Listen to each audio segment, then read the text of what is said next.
अगर आपको लगता है कि खाना खाने के बाद आपका पेट फूल जाते हैं, आपकी एसिडिटी की समस्या है, आपका बहुत डकार आते हैं या खाना खाने के बाद आपको वॉक करने के लिए भी आलस लगते हैं, तो ये वीडियो आपके लिए है। वैसे तो बोलते हैं खाना खाने के बाद कोई भी फिजिकल एक्टिविटीज नहीं करना चाहिए या योगा नहीं करना चाहिए, लेकिन काफी हद तक ये भी सही है। लेकिन योगा में कुछ ऐसे आसन हैं जिनको आप रेगुलर करने से खाने से जुड़ी समस्या से आपको आराम मिलेगा। तो आइए खाना खाने के तुरंत बाद करने वाला आसन शुरू करते हैं। पहले हम मैट पर दंडासन में बैठेंगे। आपका स्पाइन स्ट्रेट रहेगा। दोनों हाथों को इस तरह से साइड में प्लेस कीजिए मैट पर। अब हम एंकल को अप डाउन करेंगे 5 टाइम, फिर क्लॉकवाइज एंटी क्लॉकवाइज रोटेशन करेंगे 5 टाइम। इससे आपकी एंकल और लोअर लेग की फ्लेक्सिबिलिटी, मोबिलिटी और ब्लड सर्कुलेशन इंप्रूव होगा। और अभी हम लेग्स को इस तरह से टैप करेंगे। अब हम बटरफ्लाई करेंगे। इसके लिए आपको दोनों लेग्स को इस तरह से फोल्ड करके दोनों लेग्स की तलवे को ज्वाइन करना है। आपका स्पाइन स्ट्रेट रहेगा। दोनों हाथों को इस तरह से इंटरलॉक करके तो उसको पकड़ना है। फिर नीज को इस तरह से फ्लैप करना है। आप 20-30 सेकेंड तक कीजिए। ऐसे करने से आपकी इनर थाई की फ्लेक्सिबिलिटी इंप्रूव होगी और आपकी नीज के आसपास के मसल्स में खिंचाव आएगा, जो हम बाद में करने वाले आसन के लिए आसान हो जाएगा। अब हम दंडासन में फिर से बैठेंगे। लेग्स को इस तरह से टैप करेंगे। इस तरह से करने से आपका ब्लड सर्कुलेशन इंप्रूव होता है। फिर हम अपने लेग्स को पीछे की तरफ फोल्ड करेंगे, दूसरे लेग को भी पीछे की तरफ फोल्ड करेंगे। आप जो आसन करने जा रहे हैं उसका नाम है वज्रासन। फिर अब हम दोनों बिग टोज को एक साथ ज्वाइन करेंगे। दोनों हिल्स के बीच में थोड़ा गैप रखेंगे। हम हिल्स के बीच में बैठेंगे। आपका स्पाइन स्ट्रेट रहेगा। दोनों नीज को पास रखना है और नीज के ऊपर आपका हाथों को इस तरह से रखना है।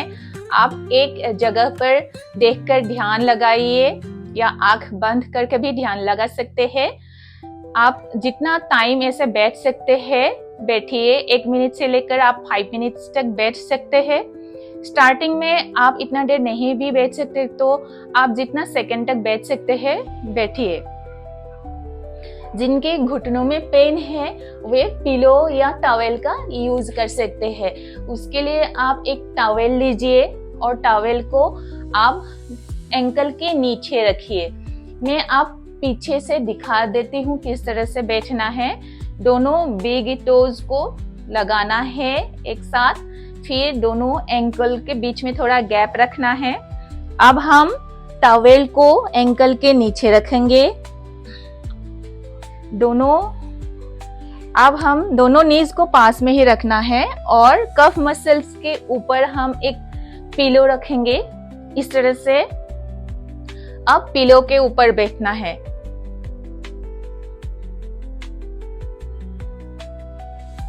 वज्रासन में बैठने से आपका ब्लड सर्कुलेशन पेट की तरफ इंप्रूव होगा और पेट के अंगों पर दबाव डालता है, जिससे आपका डाइजेशन अच्छा होगा। डाइजेशन की समस्या से राहत मिलेगी। आपके गैस या कॉन्स्टिपेशन की समस्या से आपको राहत मिलेगा। फिर से हम दंडासन में बैठेंगे। दोनों लेग्स को फिर से टैप करेंगे। अब हम जो आसन करने जा रहे हैं उसका नाम है वीरासन। इसके लिए हम पहले वज्रासन में बैठेंगे।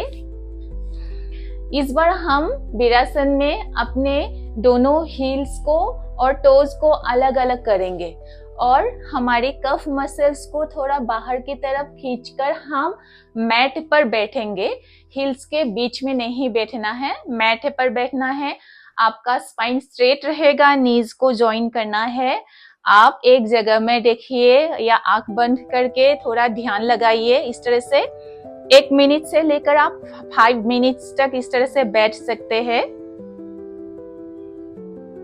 जो इस तरह से नहीं बैठ सकते हैं वे पिलो का यूज कर सकते हैं। आप दोनों नीज के बीच में थोड़ा गैप रखिए, फिर बीच में आप पिलो रखिए, उसके बाद आप पिलो के ऊपर बैठिए इस तरह से। वीरासन में बैठने से आपका लेग्स, हिप्स और कोर मसल्स मजबूत होगा।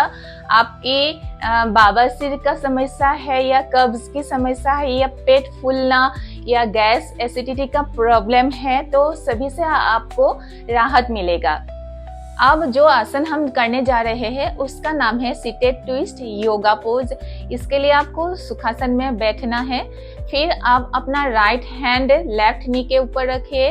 आपको पीछे की तरफ देखना है। आपका लेफ्ट हैंड आप बॉडी के पीछे प्लेस कीजिए। इस तरह से बॉडी को ट्विस्ट करना है। इनहेल करना है सेंटर पर, फिर एक्सेल करते हुए आपको पीछे देखना है, मतलब बॉडी को ट्विस्ट करना है पीछे की तरफ। Inhale, exhale, 1 2 3 4 5। आप 5 से लेकर 10 टाइम 20 टाइम तक ये आसन कर सकते हैं। इससे आप बॉडी को ट्विस्ट करने से खाना नीचे उतारने में मदद मिलता है और आपका एसिडिटी का समस्या है उनके लिए ये आसन बहुत लाभदायक है। अगर आप ये सारे आसन खाना खाने के तुरंत बाद करते हैं, चाहे लंच के बाद या डिनर के बाद, आपका खाना अच्छी तरह से हजम होगा। आपकी एसिडिटी की समस्या है, डाइजेशन की समस्या है या कोई भी कब्ज या कॉन्स्टिपेशन की समस्या है, आपको सभी से राहत मिलेगी। आई होप आपको ये वीडियो अच्छी लगी। आप जरूर ये सारे आसन कीजिए और कमेंट में आप कैसा लगा करके आप बताइए। नमस्कार।